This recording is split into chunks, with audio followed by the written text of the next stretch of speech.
সংসারে আসক্তি শূন্য জীবন যাপনই হলো ভক্তি প্রেম লাভ মুক্তির একমাত্র উপায়। শ্রদ্ধা চাই, বিশ্বাস চাই, তাছাড়া তো হবে না। কিন্তু তার আগে চাই এই অনিত্য অসুখ সংসারের প্রতি আমাদের একটু বিরক্তি জন্মানো। দেখুন, আমরা স্ত্রী পুত্র সংসার বিত্ত বৈভব মান সম্মান পদমর্যাদা নিয়ে আছি, কিন্তু সংসারে থাকার বিদ্যাটি শ্রীগুরু করুণা হলে, ভাগবতের করুণা হলে আমরা উপলব্ধি করতে পারবো সংসারে আসক্তি শূন্য জীবন যাপনই হলো ভক্তি প্রেম লাভ মুক্তির একমাত্র উপায়। সংসারকে আমরা ঠিক বুঝতে পারিনি, আমি তো পারিনি মাদিস্যজন। সংসারের স্বরূপটা কেমন জানেন?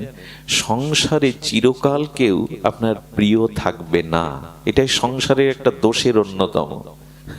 একটা দৃষ্টান্তে বলেছেন আমাদের এক মহারাজ, আচ্ছা আপনি খুব তাপদহ গরমে যদি মানে সেই 48 বা 45 ডিগ্রি তাপের সময় কোনো ঘরে গিয়ে এসি ছেড়ে দেন, এয়ার কুলার ছেড়ে দেন, ওর থেকে সুখ পাবেন কিনা? বাবা আর একটু বাড়িয়ে দাও, বেশ সুখ হচ্ছে, শরীরে বেশ আরাম হচ্ছে। তো তখন ওই এয়ার কুলার বা তখন আপনার ঠান্ডা মেশিনটা আপনার প্রীতির কারণ হবে, বন্ধু সুলভ আচরণ করবে। আচ্ছা, এখন যদি এয়ার কুলার ছেড়ে দেওয়া যায়, একই ঘর একই ব্যক্তি একই মেশিন,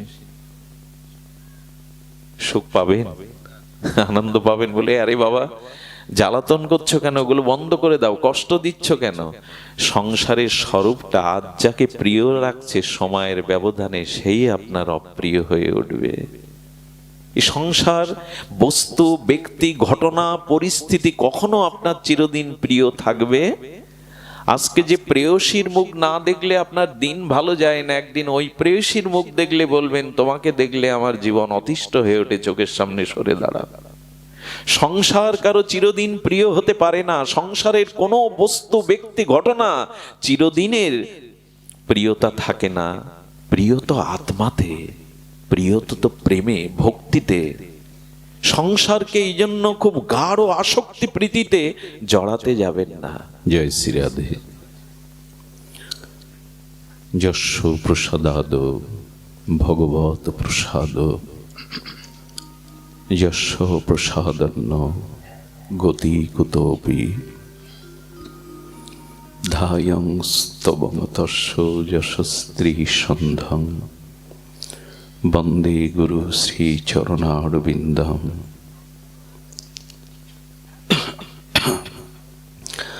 অজানুলম্বিত ভুজ কনকাবদাত, সংকীর্তনৈ কপিতর কমলায়তাক্ষ, বিশ্বম্ভর দ্বিজবর যুগধর্মপাল, বন্দে জগৎ প্রিয় কর করুণায় অবতার।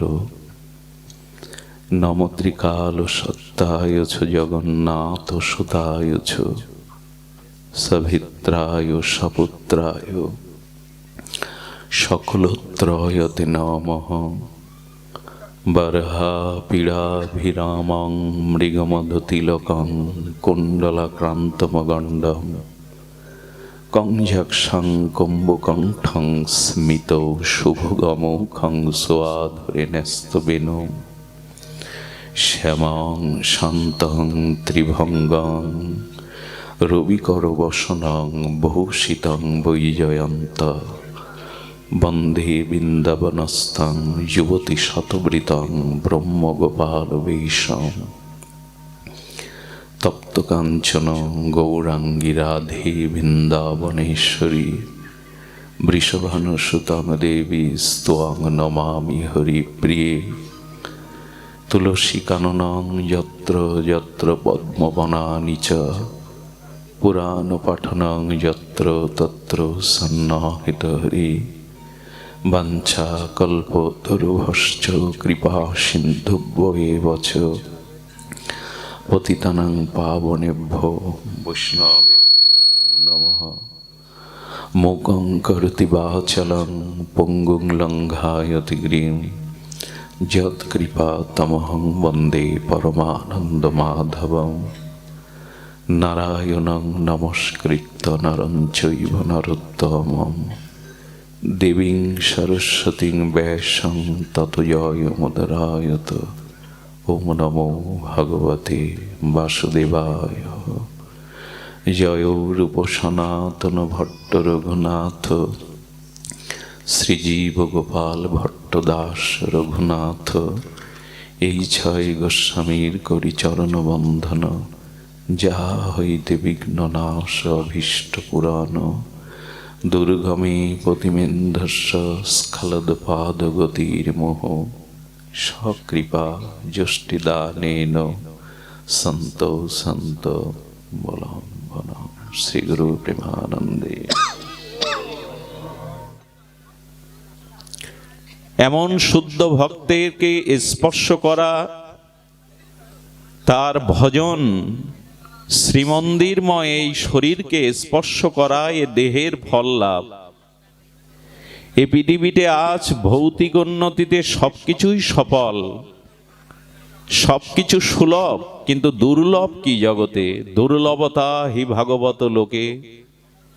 এহেন আচার্যগণের, এহেন মহাপ্রভুর প্রিয় পরিগণের, যারা অন্তর মানা যশ খ্যাতি পূজা প্রতিষ্ঠা থেকে নিজেকে সর্বদা অনুরাগময় প্রীতিময় ভাগবত শ্রোতময় চিত্ত, যাদের নাম রূপ লীলাতে যারা নিবিষ্ট, এই জাতীয় ভগবত ভক্ত ভগবত প্রচারক বড় দুর্লভ। তো আজ আমাদের মাঝে মহতের কৃপা তো এটাই, মহন্তের স্বভাব এটাই, মাদিশ সম জীবাধমকে, বিষয় আসক্ত জীবকে আর ভগবতমুখী করবার জন্য নিজ কার্য নাহি তবু যান পরঘর। তারা ঘুরে বেড়ায় মহাপ্রভু নিতাই চাঁদের করুণা আশিস মস্তকে নিয়ে, শ্রী গুরুদেবের প্রসাদী করুণায় তারা জীবের দ্বারে দ্বারে, মাদিশ অভাজনের দ্বারে দ্বারে আসেন আমাদের তরাবার জন্য, আমাদের প্রেম ভক্তি দানে ধন্যাতি ধন্য করার জন্য।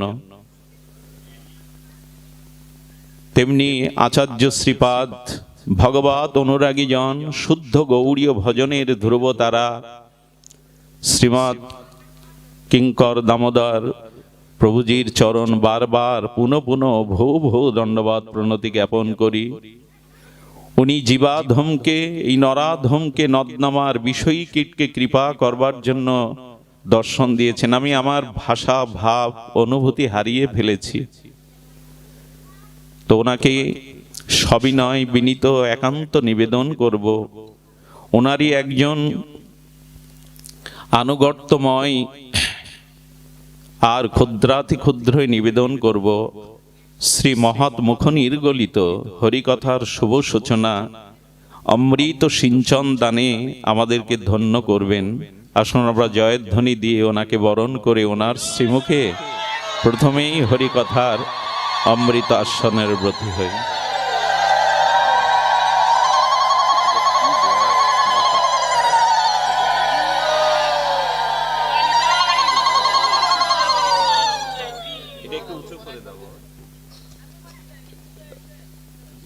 মালাটা ঠিক করে দাও বাবাকে।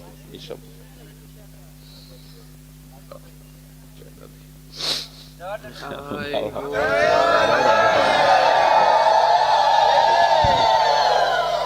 বাবা মালাটা ঠিক করে দাও।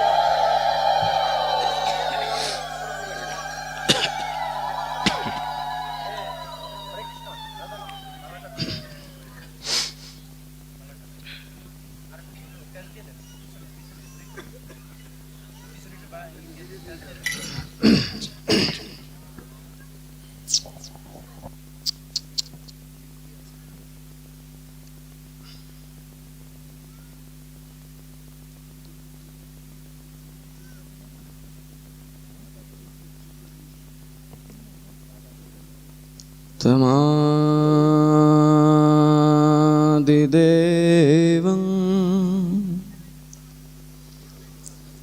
करुणानिदानं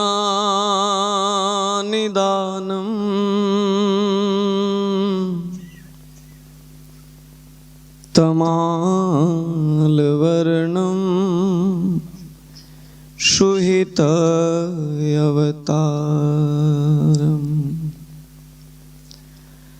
अपार संसार समुद्र से तुम भजामहे भागवतो स्वरूपम् आराध्य भगवान् ब्रजेश तनया स्तद्धाम वृन्दावनम्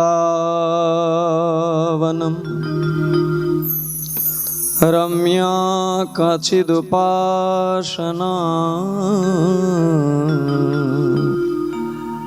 ब्रजवधूवर्गेण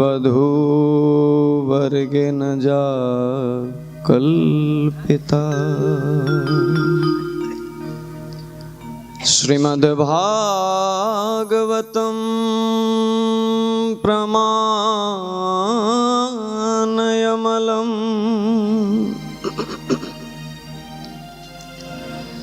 प्रेम पुमर्थे मोहा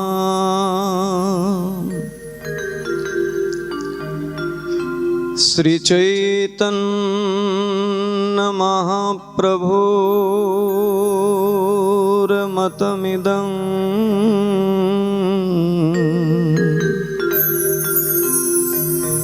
तत्रादरनो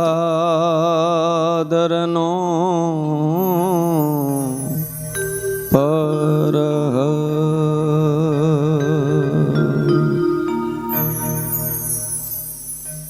कलिजुग पावन अवतारी परम करुणामय परमेश्वर श्री कृष्ण चैतन्य महाप्रभु कलिजुगेर सकलेर उपास्य कलिजुग माने चैतन्य महाप्रभु कलिजुग माने महाप्रभुर आदर्श महाप्रभुर सिद्धांत के सम्मान करा भक्तवृंद विधिर की विधान देखुन जे महात्मा के दर्शन करवार जन्य कत दिनेर अपेक्षा छिलो किन्तु विषय तो आज के एखाने काल के ओखाने घुरे बेड़ाई सुयोग आर हय ना আর তাছাড়া ভগবানের সময় সময় ভগবান যখন যাকে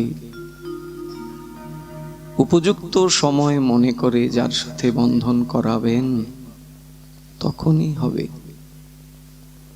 আজকে এত দিনের ইচ্ছা কিন্তু কেমন করে হয়ে গেল দেখুন, বাবারই তৈরি করা, উনারই হরিকথা শ্রবণের দ্বারা আপনাদের মতো অনেক বিষয়ী বলতে সংসারের বেড়া জালে আবদ্ধ এই জায়গা থেকে তাদেরকে ভগবত প্রসাদ ভগবানের কথারূপ অমৃত পান করিয়ে তাদেরকে বিষয়ের ব্যস্ততার মধ্যে থেকেও তাদেরকে কি করে ভগবানের জন্য যে সময় দিতে হয়, ভগবানের কথা শ্রবণের জন্য যে প্রচুর প্রচুর পরিমাণে সময় দিতে হয়, এটা তাদের ভেতরে তিনি প্রবেশ করিয়েছেন। ভগবানের কৃপা তাতে কোনো সন্দেহ নেই, ভগবানই করেন কিন্তু মাধ্যম তৈরি করেন। এই বাবা হচ্ছে মাধ্যম, মেডিয়েটর। তো তারই তৈরি করা কতিপয় ভক্তবৃন্দ তারা আমাকে বললেন যে মহারাজ আমরা কালকে মহাত্মার দর্শনে যাব, যদি আপনি যেতেন। কিন্তু তারাও জানতো না যে এই মহাত্মার দর্শনের জন্য কত কাল আমি আকাঙ্ক্ষিত। সৌভাগ্যক্রমে তাদের মাধ্যম দিয়ে আজকে এই মহাত্মার দর্শন হয়ে গেল। কাপড় দিয়ে সাধুকে নির্ণয় করা যায় না। আমি গৈরিক বসন, ত্যাগীর বসন এটা, কিন্তু তার মানে এটা নয় যে যিনি তথাকথিত সংসারের মধ্যে আছেন তার মধ্যে বৈরাগ্য থাকতে পারে না। বরং কোথাও কোথাও দেখা যায় তার মধ্যে যে বৈরাগ্য, সেই বৈরাগ্যের তুলনায় আমরা অনেক পিছিয়ে। বৈরাগ্যের চিহ্নটা শুধু বাইরে ধারণ করেছি, কিন্তু ভেতরে সেই বৈরাগ্যকে নিতে পারিনি। সেই বৈরাগ্যেরই মূর্তি আপনাদের সম্মুখে বিরাজমান শ্রী ব্রজমণ্ডলের মুকুটমণি স্থান শ্রী রাধা কুণ্ডের প্রাক্তন মহান্ত মহারাজ অনন্ত বিভূষিত ৭৮শতম বিষ্ণুপাদ শ্রী শ্রীল অনন্ত দাস বাবাজি মহারাজের অত্যন্ত সুপাত্র প্রপূজ্য চরণ বিল্লমঙ্গল দাসজি মহারাজের চরণ কমলে অসংখ্য অসংখ্য কোটি দণ্ডবত নিবেদন করত। শুধু এইটুকুই বলবো ওনাকে যে কৃপা করে আজকে আমাকে শ্রোতার আসনেই রাখবেন, কারণ এই আসনে বসতে বসতে এত অহংকার হয়েছে না, এত অভিমান হয়ে গেছে। এই মহাত্মাদের সঙ্গ করলে যদি একটু অভিমান থেকে নামতে পারি, কারণ মহাপ্রভু বলছেন দিনের অধিক দয়া করেন ভগবান, কুলীন ধনী পণ্ডিতের বড়ই অভিমান। আমরা সেই অভিমানের স্তরে বসেছি। সেই জায়গা থেকে তার মতো ভক্তরা আমাদেরকে যেন অভিমান থেকে দূরে সরিয়ে আনেন। হরিকথা এমন একটা বিষয় ভক্তবৃন্দ, এই কথাই পারে একটা জীবের হৃদয়ে অনুশোচনার দাবাগ্নি তৈরি করতে। অন্য কোনো সাধনার দ্বারা সম্ভব নহে। বিশেষ করে কলিযুগ এটা। কলিযুগে কার কথা শুনতে হবে? যার তার কথা শুনলে হবে? কলিযুগে মহাপ্রভুর কথাই শুনতে হবে। আমরা কোথাও কোথাও এরকমও বলতে শোনা যায় যে গুরুদেবের মতকে উল্লঙ্ঘন করে কারুর মতকে তো স্বীকার করা যায় না। অবশ্যই না, গুরুদেবের মতই শিরোধার্য। কিন্তু আবার এখানেও কথা, গুরুদেব যদি মহাপ্রভুর মতের বিরুদ্ধে গিয়ে কিছু বলেন তাহলে তো অবশ্যই সেটা গ্রহণীয় নয়। যিনি সত্যিকার অর্থে গুরুর আসনে বসবেন তিনি তো এক তিল মহাপ্রভুর বাইরে যেতেই পারেন না, নইলে তো তিনি ওই আসনে বসার মর্যাদা হারিয়ে ফেলবেন। তাই সবচেয়ে বড় যে বিষয়, মহাপ্রভুর মতই আমাদের সকলের মত। মহাপ্রভুর শেষ কৃপাভাজন শ্রীনাথ চক্রবর্তী পাদ এটাই বললেন, শ্রীমদ্ ভাগবত প্রমাণমলম প্রেম পুমর্থি মহান শ্রী চৈতন্য মহাপ্রভুর মতমিদং তত্রাদরো ন পরহ। মহাপ্রভুর মতের বাইরে আর কারুর মতকে প্রাধান্য দেয়া যাবে না। মহাপ্রভু কি বললেন? এই ভাগবতী হচ্ছে কলিযুগের প্রত্যেকটা জীবের জীবাতুর। যিনি যত বেশি ভাগবত কথায় অবগাহন করবেন শ্রদ্ধার সহিত, এখানে আরেকটা কথা আছে, শব্দ আছে, শ্রদ্ধা। শ্রদ্ধা শব্দে বিশ্বাস কহে সুদৃঢ় নিশ্চয়। যদি শ্রদ্ধা থাকে শ্রবণে, নাতি দীর্ঘেন কালেন ভগবান বিশতরিধি। বেশিক্ষণ লাগে না, ভগবান তার হৃদয়ে অবরুদ্ধ হয়ে যান। আমরা সেই অপ্রাকৃত কথা, সেই চিন্ময় জগতের কথা, যে কথা আমাদের কর্ণকুহরে প্রবেশ করে যদি একবার হৃদয়ে আঘাত করে, তৎক্ষণাৎ আমি আমার স্বরূপে পরিচয় পেতে পারবো। সেই কথাই শুনবো প্রপূজ্য চরণ ওম বিষ্ণুপাদ অষ্টোত্তরশত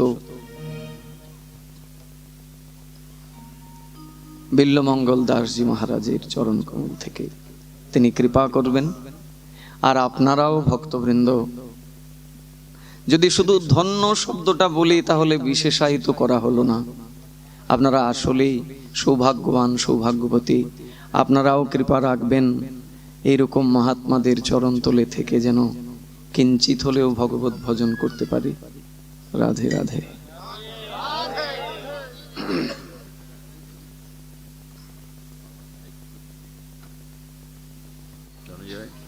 রুমাল ছিল, দিয়ে তো পারবে।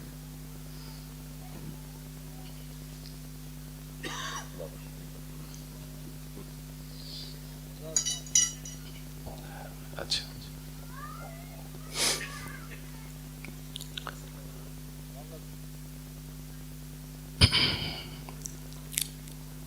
ঠিক আছে।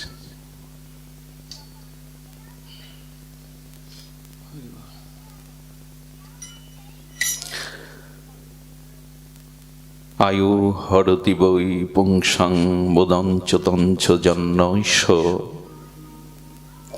তৎসতে যতখাননিত উত্তম শ্লোকবক্তয়া। কলিযুগ পাবন অবতার, পরম প্রেমময়, প্রেম পরতত্ত্ব সীমা, রাসবিলাসীর চরম পরিণতি, প্রেম বিবর্ত বিলাস শ্রীমূর্তি, পরম করুণা বরুণালয়, শ্রী শ্রী শচীনন্দন নদিয়া বিহারী শ্রী গৌর হরি, পরম পাবন পতিত উদ্ধারণ পতিত তারণ, চিন্তামণি দাতা শিরোমণি পরম দয়াল পরম কারণিক শ্রীনিতাই চাঁদের মহা অনুকম্পায় শ্রী শ্রী রাধা মাধবের অহেতুকী করুণায় বঙ্গবসুন্ধরার ভক্ত গৃহ শ্রী অঙ্গনে পারলৌকিক আত্মকল্যাণার্থে আজ এই সান্ধ্য দিবেশনে ভক্ত গৃহ শ্রীনিকেতনে শ্রীমদ্ ভাগবতী ও ভক্তিযজ্ঞের সুধাযজ্ঞের অমৃত যজ্ঞের যে পরম আয়োজন, সেই পরম আয়োজনে এই মহা অমৃতক্ষণে মহামাহেন্দ্রক্ষণে অস্মদীয় জীবনধন জীবন সর্বস্ব প্রাতঃস্মরণীয় পরম বন্দনীয় সদ্গুরু শ্রী ভগবান শ্রী শিল গুরু মহারাজের রাতুল আতুল পাবন পদারবিন্দে পরার্ধ কোটি দণ্ডবৎ প্রণতি। আজ এই ভাগবত পরিমণ্ডলকে যিনি অধিক শোভামণ্ডিত করেছেন, যা স্নিগ্ধ পাবন উপস্থিতি প্রত্যেকটি ভক্ত হৃদয়ে আর শুদ্ধ শ্রদ্ধা বিশ্বাস ভক্তির হরিকথার উৎকণ্ঠা জাগিয়েছেন, সেই পূজ্যপাদ মহারাজজির চরণে পুনঃ পুনঃ ভো ভো দণ্ডবাদ প্রণতি, তার একান্ত কৃপা করুণা প্রার্থনা করে সমাগত মহাপ্রভুর অনুরাগী শুদ্ধ বৈষ্ণবজন, সন্তজন, মহতজন, সুদীজন, শ্রদ্ধাশীলা ধর্মশীলা দেবী মূর্তি, কল্যাণিয়া মাতৃগণ, সকল ভক্তচরণে সশ্রদ্ধ দণ্ডবৎ প্রণতি। দেখুন, মহারাজ তার অপার করুণা নির্ঝরণী ঝরনা ধারায় বললেন, মহাপ্রভুর আদর্শকে বুকে নিয়ে মহাপ্রভুর সর্বোত্তম মত আমাদের গ্রহণ করা জীবনের একমাত্র ঐকান্তিক শ্রেয়, প্রেম ভক্তি লাভের একমাত্র দিগদর্শন। শ্রীমান মহাপ্রভু আমার মতো অজ্ঞ অধম অবিদ্যা অস্মিতাগ্রস্ত জড়জীবের জন্য তিনি জানিয়েছেন, দুই ভাই হৃদয়ের খালি অন্ধকার, দুই ভাগবত সঙ্গে করান সাক্ষাৎকার। বাইরে কারোর সাথে দেখা হওয়ার নাম পরিচয়, আর অন্তর পরিচয়ের নাম হলো সাক্ষাৎকার। শ্রীমান মহাপ্রভু করুণা নিধি দয়াল নিতাই চাঁদ আমাদের মতো জীবের এই বিষয় অবিদ্যা জড়তা অচৈতন্যতা দূর করবার জন্য, প্রক্ষালন করবার জন্য দুই ভাগবতের সঙ্গে সাক্ষাৎকার করিয়ে দিলেন। এক ভাগবত বড় ভক্তি রস শাস্ত্র, আর ভগবত বড় ভক্তি রসপাত্র।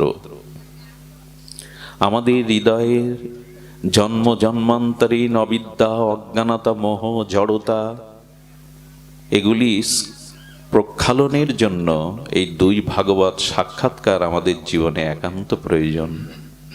আমরা সেই মহা সৌভাগ্য আজ এই ভক্ত পরিমণ্ডলে প্রাপ্ত হয়েছি শ্রী গুরু মহারাজের কৃপায়।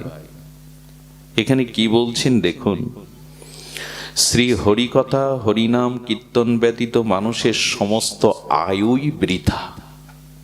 আহা, শ্রী হরিকথা হরিনাম অনুরাগ ব্যতীত, শ্রবণ কীর্তন ব্যতীত সমগ্র জীবনই ব্যথা এবং বৃথায় ভরা।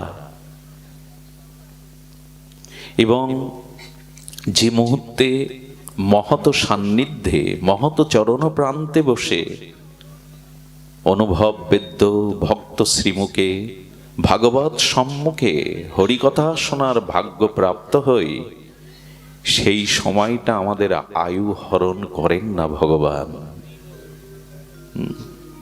আয়ু হরতি বৈ পুংসাং, আমাদের আয়ু হরণ করেন না। একটু আস্তে, একটু কথা বলতে নিষেধ করো।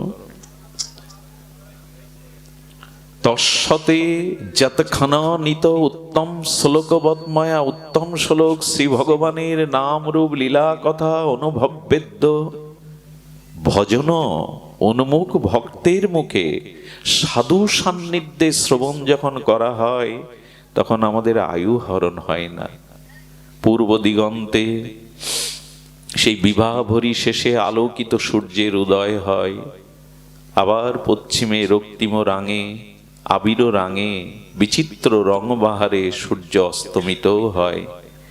এটা ভজন বিমুখ শ্রী গুরু মহৎ কৃপা বিমুখ সাধারণ সংসারী বিষয় আবদ্ধ জীবের জন্য নিত্য নৈমিত্তিক সাধারণ ঘটনা। আচ্ছা বলুন তো, আমার মতো মাদিস ভজন বিমুখ চৈতন্য বিমুখ শ্রী গুরু কৃপা মহতের কৃপা বঞ্চিত বিষয় আসক্ত জীবের সূর্য উদয় হলো অস্ত হলো, এতে কি এসে যায়?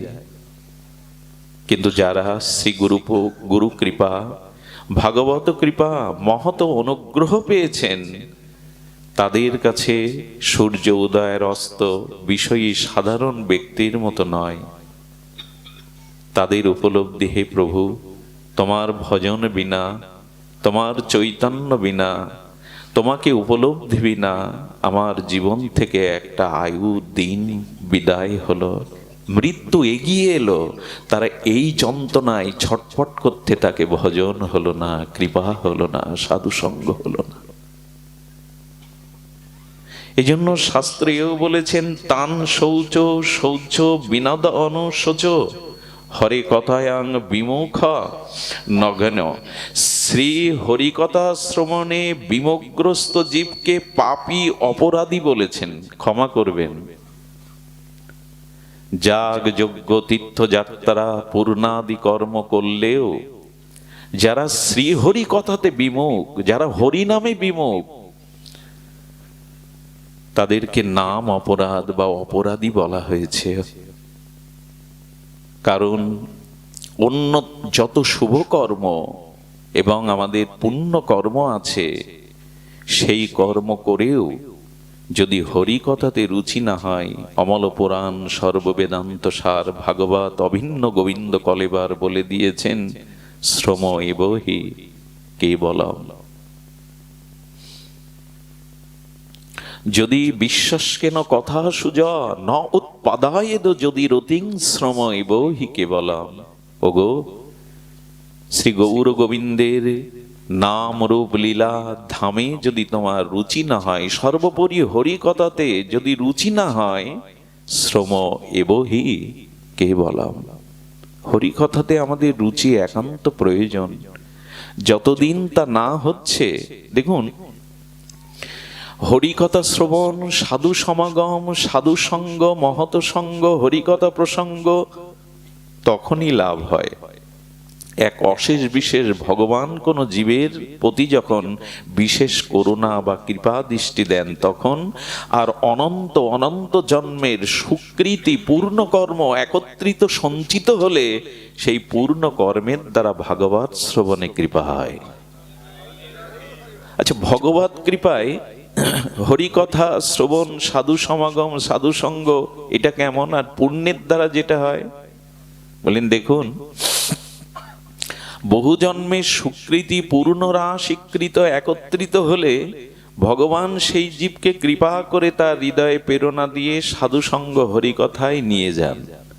আর যদি ভগবান কোনো জীবের প্রতি বিশেষ করুণা করেন, তখন তিনি কোনো মহৎকে তার কাছে পাঠান সঙ্গের জন্য, তাকে কৃপা করবার জন্য। যেমন মহারাজজি এসেছেন, যিনি ওনার শোভাগমনা যে জন্যই, যদি কোনো মহৎ কৃপা করে তোমার দুয়ারে এসে তোমাকে কৃপা করতে আসেন, হরিকথা স্মৃতি জাগাতে আসেন, তোমার সুপ্ত লুপ্ত চেতনাকে জাগরণ করতে আসেন, তাহলে জানবেন ভগবানই বিশেষ কৃপা দ্বারা তোমার কাছে তিনি পাঠিয়েছেন।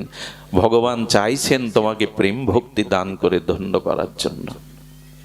এই জন্য সাধু দর্শন সাধারণ ঘটনা নয়। হরিকথাকেও যেন সাধারণ অন্যান্য অনুষ্ঠানের ন্যায় আমরা ভুল না করে বসি।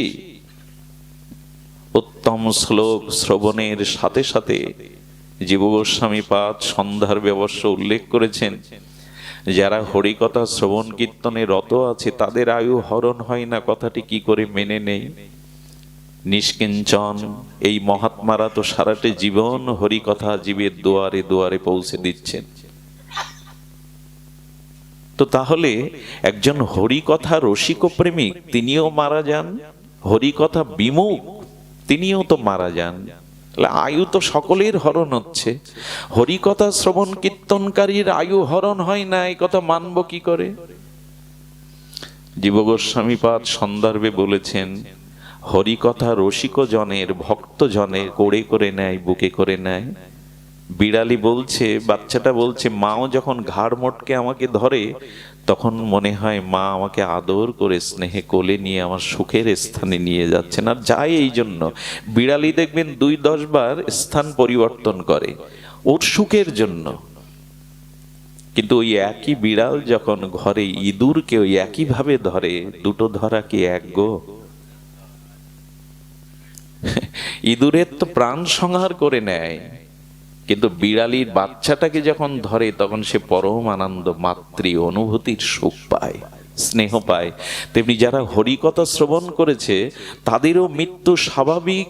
এই চিরন্তন সত্য, ধ্রুব সত্য, মৃত্যু আসবে, কিন্তু মৃত্যুর সময় এই হরিকথা প্রেমিক রসজ্ঞ ভক্তকে ভক্তি দেবী কোল বাড়িয়ে নিতে আসবেন, তাকে তো পতনের পথে দেবেন না। এই জন্য দুজনের মৃত্যু এক নয়। এই জন্য হরিকথা শ্রবণ রুচি আনুন, জীবনে হরিকথাতে রুচি আনুন, না হলে শ্রম এবহি কেবলা। হোক সে যুবতী, হোক সে সুন্দরী, যুবতী রত্ন সুন্দরী হোক, তাকে সালঙ্করা করে স্বর্ণ অলঙ্কারে ভূষিতা করা, কিন্তু রমণীর অঙ্গে যদি বস্ত্রখণ্ড না দেয়া হয়, সে সুন্দরী যুবতী সালঙ্কারা হলেও তো ধিক্কৃত। তেমনি তুমি পূর্ণ যাগ যজ্ঞ কর্মাদি দান ধ্যান ব্রত করো, অথচ ভগবান নামে শ্রীহরির গুণগাথাতে যদি রুচি না হয়, ওই বস্ত্রহীন যুবতী রত্ন তার মতো ধিক্কৃত হবে, বৃথা যাবে। এই জন্য কৃপা করে শ্রীহরি কথাতে আমাদের রুচি আনতে হবে।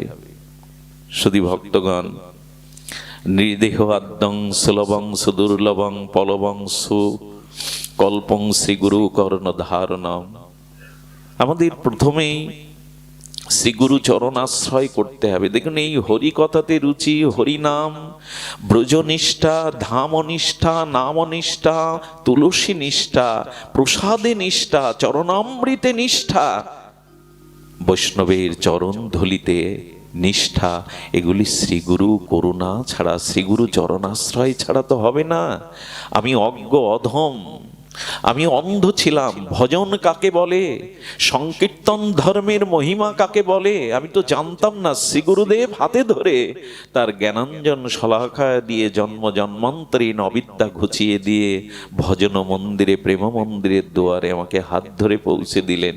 গুরু পাদ পদ্ম আশ্রয়ে আমাদের ভজনের প্রারম্ভ, শুভারম্ভ, গুরু কৃপা। দেখুন, শ্রীগুরু হলেন ভবরোগ নিবারক, শ্রী গুরুদেব হলেন ভবসাগর তারণের একমাত্র কারণ। আচ্ছা লক্ষ্য করুন, ভবরোগ কাকে বলে? যা গুরুদেব নিবারণ করেন। ভব বলতে তো সংসার জগৎ, আর রোগ বলতে পুনঃ পুনঃ জন্ম মৃত্যু চক্রে বারবার আসা, এটাই তো রোগ। প্রকৃত জীবের রোগ কোনটি? পুনঃ পুনঃ মাতৃ জঠরে পুনঃ পুনঃ জন্ম মৃত্যু চক্রে আবর্তন হওয়া। মাতৃগর্ভে না এলে তো মৃত্যু আমাকে স্পর্শ করতে পারত না, কর্মফলের প্রারব্ধ আমাকে স্পর্শ করতে পারত না, জগতের এই দুঃখ, জরা ব্যাধি, দুঃসহ যন্ত্রণা আমাকে উপলব্ধি করতে হতো না। দুঃখের মূল কারণ পুনরায় মাতৃ জঠরে আসা। এই জন্য শ্রী গুরু মহারাজ, শ্রী গুরু চরণ আশ্রয় আমাদের কেন দরকার? না ভব রোগ ও বিনাশক গুরুদেব। এই পুনঃ পুনঃ জন্ম মৃত্যু জগতে আসা এই ভবরোগী শ্রী গুরু পাদ পদ্ম আশ্রয় একমাত্র দূর হয়। এই রোগ একমাত্র নিরাময় হয় শ্রী গুরুদেবের চরণ আশ্রয়ে। আর শ্রী গুরুদেবের করুণা দেখুন, ভাগবত উল্লেখ করেছেন, ভগবান কপিল দেবাহতী মাকে বর্ণনা প্রসঙ্গে বলেছেন, মহাপ্রভু জগৎমাতা সচিমাকে বলেছেন গর্ভের যন্ত্রণার কথা। গর্ভ তো এক প্রকার নরক, মলমূত্রের মাঝখানে ওই দ্বারে যেভাবে 10টা মাস গাঢ় অন্ধকারে প্রবেশ করিয়ে আমরা নারকীয় যন্ত্রণা ভোগ করি, এই জন্য গর্ভ যন্ত্রণা এক নরক যন্ত্রণা। শ্রী গোবিন্দ দেখবেন উত্তরার গর্ভে অভিমন্যুকে বাঁচানোর জন্য সেই নরগ্রূপ গর্ভেও প্রবেশ করলেন জগৎগুরু ভগবান। এত করুণা কার আছে? এত ভক্ত বৎসলতা কার আছে? গুরুদেবেরই আছে, জগৎগুরুরই আছে। কৃতজ্ঞ ভক্ত বৎসল বদন্য, ভক্তের জন্য তিনি কি না পারেন। সেই ভগবানে যদি অনুরাগ না জন্মায়, সেই ভগবানের নাম রূপ লীলা কথাতে যদি আমাদের রুচি না হয়, তবে এই জীবন বৃথা এবং ব্যর্থ। তাই বললেন, তস্সতে যতক্ষণ নিত উত্তম শ্লোকবত্তয়া শৃণ্বন্তু সকতা কৃষ্ণ পূর্ণ শ্রবণ কীর্তন হৃদয়স্থ অভদ্রাণি বিধুনতি সরিদ সতাম। গুরু মহারাজজি অপার করুণা করে ভাগবতের মহিমা বলেছেন, শুনুন। দেখুন, ভাগবত তো আমরা শ্রবণ করছি, কিন্তু মহাপ্রভুর মত বা অভিমতের সিদ্ধান্তের বাইরে ভাগবত শুনলে আমাদের কল্যাণ হয় না। ভাগবত শ্রবণের, ভাগবত সিদ্ধান্ত কিরূপ এটি জানতে হবে। দেখুন কি অবাক বিষয়, ভগবান শঙ্কর সতীকে নিয়ে চলেছেন চিত্রকূটে। কি অদ্ভুত দৃষ্টান্ত এসেছে রামচরিতমানসে গোস্বামী তুলসীদাস কৃত। ভগবান শঙ্কর শিব ঠাকুর সতীকে নিয়ে, অর্ধনারীশ্বর সতীকে নিয়ে চলেছেন চিত্রকূটে। ঋষি ভরদ্রাজের আশ্রমে চলেছেন, অগস্ত্যর আশ্রমে, ঋষি অগস্ত্যর আশ্রমে।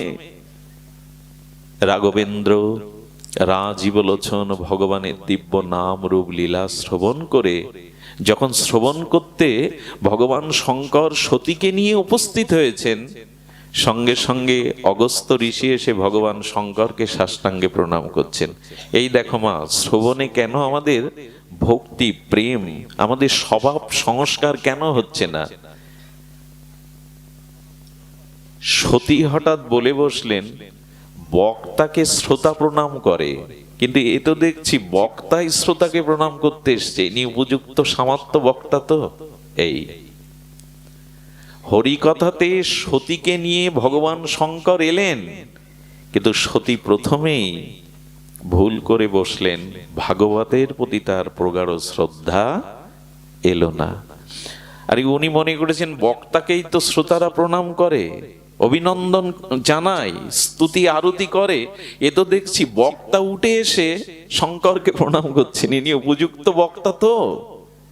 যদি কারো কখনো মনে হয় ইনার মুখে হরি কথা শুনে কি হবে, ইনি উপযুক্ত তো, ওই শ্রদ্ধা নষ্ট হওয়াতে সতীর আর হরি কথাতে রুচি হলো না। দেখুন, হরি কথাতে রুচি না হলে তার পরিণাম কি হয়। গোস্বামী তুলসীদাস কি অপূর্ব দৃষ্টান্ত জীবের সামনে আমাদের এই জগতে উপস্থিত করেছেন। হরিকথা শুনলেন কিন্তু মনোযোগ এলো না। একটি কথা বলি, যদি অপরাধ না নেন, বহু জন্মের সঞ্চিত অপরাধ সঞ্চয় থাকলে এহেন কৃষ্ণ নামে প্রেম না হয় অঙ্কুর, জানিও দেহে আছে অপরাধ প্রচুর। ভগবানের দিব্য লীলা কথাতে যার চোখ সজল হয় না, যার চিত্ত বিগলিত হয় না, যার অলসতা অরুচি আসে, জানতে হবে অনেক জন্মের অপরাধ হৃদয়ে বাসা বেঁধেছে। এই জন্য একটু সাবধানে শুনিবে মহন্ত বচন, সাধুমুখে হরি কথা ভাগবত কথা খুব সতর্ক হয়ে শুনতে হয়। তার পরিণাম সতীর মন বসল না প্রভুর কথায়। হরি কথা বিশ্রামান্তে ভগবান শঙ্করের সাথে আসতে আসতে তখনই রঘুপতি রাজ বলোচন মর্যাদা পুরুষোত্তম ভগবান তিনি লীলা করছেন। সীতা হরণের পরে প্রভু সীতা বিরহে কাতর হয়ে হরিণীর কাছে, বৃক্ষের কাছে, নদীর কাছে ব্যাকুল হয়ে প্রশ্ন করছেন, সীতা কোন পথে বলতে পারো? ভগবান শঙ্কর বলছেন, দেখো সতী, ভগবানের দিব্য নাম রূপ লীলা ভক্ত মুখে আচার্য মুখে শ্রবণের ফল দেখো। যার লীলা কথা শ্রবণ করে এলাম সেই স্বয়ং ভগবানকে এখন আমরা সামনে দেখতে পাচ্ছি। হরিকথার ফল হলো প্রেম ভক্তির দ্বারা ভগবানের চরণে পৌঁছানো। ভগবান শঙ্কর দূর হতে শ্রদ্ধান্বিত হয়ে সাষ্টাঙ্গে প্রণাম করছেন। বাবা একটু আসতে মা, প্রণাম করছেন। দেখুন, হরিকথা যদি শ্রদ্ধান্বিত হয়ে আর উৎকণ্ঠা ব্যাকুল পিপাসাক্ত চাতক সম হয়ে শ্রবণ করা যায়, হরিকথায় হরির দর্শন বা চরণ পর্যন্ত পৌঁছে দেয়, তার প্রমাণ। ভগবান শঙ্কর চিন্তা করলেন, প্রভু নরলীলাতে আছে, মত্ত লীলাতে আছে, এই মুহূর্তে তার সম্মুখে গেলে তার লীলায় ব্যাঘাত ঘটবে। দূর থেকে সাষ্টাঙ্গে বারবার স্তুতি প্রণতি আর সাষ্টাঙ্গ দণ্ডবত করলেন। সতী হঠাৎ মনে হলো, কাকে প্রণাম করছেন? জগৎ তো প্রণাম করে ভগবান শঙ্করকে, ওনাকে প্রণাম করছে বলে সতী সংশয় এনো না, প্রভুকে প্রণাম করো। কিন্তু ওই যে হরি কথাতে রুচি হয়নি, ভাগবতে রুচি হয়নি, সে কারণে ভগবানেও তার পূর্ণ বিশ্বাস জন্মায়নি। আচ্ছা, শঙ্কর তো সতীর গুরু, পতিত পরম গুরু, সেই গুরু বাক্যে যার শ্রদ্ধা না আসে তার পরিণতি দেখুন। শ্রী গুরু বাক্যে, শঙ্কর বাক্যে, ভগবান শিবের বাক্যে বিশ্বাস এলো না। প্রণাম করতে কাকে বলছেন শঙ্কর? যিনি স্ত্রী হারিয়ে বনবাসে বিরহ কাতরে স্ত্রী খুঁজে বেড়ান, তিনি ভগবান হতে পারেন? সতী কি সাধারণ? আদ্যা শক্তি দেবী ভগবতী, উনি কি সাধারণ? কিন্তু উনি জগৎকে, গোস্বামীপাদ বলছেন, আচ্ছা ইনি এই লীলা কেন করছেন? সতী কেন প্রভুকে চিনতে পাচ্ছেন না, প্রণাম করছেন না? শঙ্কর বাক্যেও তার অবিশ্বাস হচ্ছে কেন জানেন? এখানে একটা ভুল ভেঙে দেওয়া দরকার। দেখবেন, শিশু সন্তানকে এক পা দুপা করে হাঁটিয়ে হাঁটিয়ে পা পা করে যে মা তাকে হাঁটতে শেখায় না, সেই মায়ের একটা কৌশল দেখবেন, সন্তানকে ছেড়ে দিয়ে অপেক্ষা করে, আয় খোকা আয়। আপনারা লক্ষ্য করবেন, সন্তান যখন আসতে থাকে মা কি করতে থাকে? উল্টো হাঁটতে থাকে কিনা, পিছাতে থাকে কিনা? খোকাকে হাঁটি হাঁটি পা পা করে তাকে হাঁটা যখন শেখানো হয়, পদচক্রমণে সন্তান যখন হাঁটতে শেখে, মা দেখবেন পিছনে হাঁটে, আয় খোকা আয়, হাঁটে কিনা? মা পেছনে হাঁটছেন কেন জানেন? ওকে সঠিকভাবে হাঁটা শেখানোর জন্য। তো জগৎমাতা পার্বতী, জগৎমাতা আদ্যাশক্তি ভগবতীর ভুল হয়, গুরু বাক্যে সংশয় হয়, কপটতা আসে হৃদয়ে। উনি উল্টো হেঁটে আমাদের হাঁটা শেখাচ্ছেন ভাগবত পথে। এভাবেই চলতে হয়, এভাবে চলতে হয়। তো স্ত্রী হারিয়ে যে বনে বনে কাঁদে সে ভগবান পূর্ণ ব্রহ্ম, আমার বিশ্বাস হয় না। ভগবান শঙ্কর এক বটবৃক্ষের তলে বসে বললেন, অবিশ্বাসে মরতে হয়, তুমি মরো, আমি প্রভুর নাম নিয়ে। বটবৃক্ষ মানে দৃঢ় বিশ্বাস, নিশ্চৈতিকা বুদ্ধি। ওখানে বসে প্রভুর নাম করতে লাগলেন।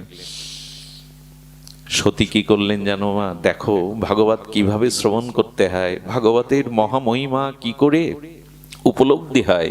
উনি সীতার রূপ ধরেছিলেন। দেখি তো, পূর্ণব্রহ্ম ভগবান রামচন্দ্র দূর থেকে প্রণাম করে বললেন, মা সন্তানকে পরীক্ষা নিতে হয়। ঠকে গেলেন।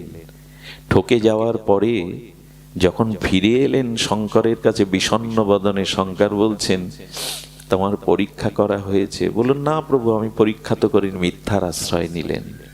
শ্রী গুরু চরণে যদি, বৈষ্ণব চরণে যদি আপনার ভিতরে কপটতা আসে, আপনার ভিতরে মিথ্যা প্রবঞ্চনা আসে, আপনি কোনোদিনই কৃপা থেকে বঞ্চিত হবেন। কৃপা রাজ্য হতে আপনি পুরোপুরি বঞ্চিত হবেন। দেখুন, ভাগবত রাজ্যে সব থেকে বড় ভগবত কৃপার পাত্র হলো নিষ্কপটতা, সরলতা। যদি ছলনা আসে, প্রবঞ্চনা আসে, ভ্রম আসে, এ পথে কিছুই পাওয়া যাবে না। আচ্ছা, একটা অমৃতের বোতল বা শিশিতে একটা অমৃত আছে, পাশে খার প্রদান নোনা জলে ভরা আছে, শিশির মুখটা সিপে দিয়ে আটা। আচ্ছা, যদি অমৃতের শিশি থেকে আপনি আপনার এই খার প্রদান নোনা জলে ভরা শিশিতে অমৃত নিতে চান, কি করতে হবে? প্রথমত খার প্রধান শিশিটাকে খালি করতে হবে। তো খালি করেই তো অমৃত নিতে হবে।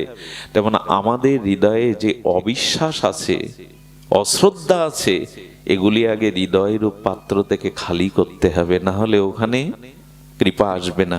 আচ্ছা, খালি করবেন কি করে? বোতলটা উপর করলেন অথচ পড়ছে না জল, তার কারণ কি?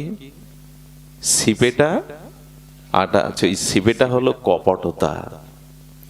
ভেতরে বাইরে দুই রকম এই যে কপটতা থাকলে সে ভগবত কৃপা পায় না। সিপিটা তো খুলতে হবে, পাত্র খালি করুন, তাহলে অমৃত পাত্র থেকে তাতে কিছু পাওয়া যাবে। উনি ছলনা করলেন, না আমি তো পরীক্ষা করিনি, লজ্জা পাবেন বলে। আপনারা জানেন এই সতী দক্ষ যজ্ঞে দেহ ত্যাগ করেছিল কেন জানেন? সতীর মৃত্যু আছে?